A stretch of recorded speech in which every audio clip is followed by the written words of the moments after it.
So I think leadership is one of the most misunderstood subjects in business, quite frankly. Very often when we talk about leaders, we're talking about rank or hierarchy.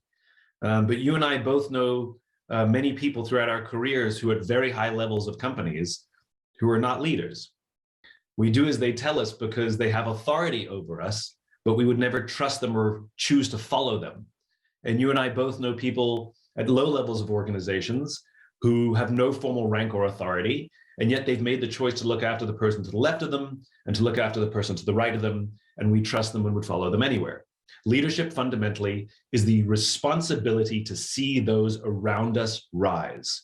And we hope that you obey and exhibit the qualities of good leadership when you have a position of leadership, but you can obey and pursue good leadership at any rank. Leadership has nothing to do with the rank or position. It's the responsibility to see those around us rise. That's what makes someone a leader. One of the big mistakes is to think that it's all about you. Human beings are social animals. If we could do everything by ourselves, we wouldn't need friends and we wouldn't need a team. We wouldn't need coworkers. We could just do everything ourselves. And at the end of the day, we can't do everything ourselves. And so it's understanding that you're a part of a machine. And the more you help keep that machine well-oiled, which means open and clear communication, setting clear guidelines and expectations, being able to resolve conflict in a healthy manner, things like this help keep the machine working, and that the people who support you will be there for you because they know that you would be there for them. And so what great leaders do is they work to be there for their team members or those in their care.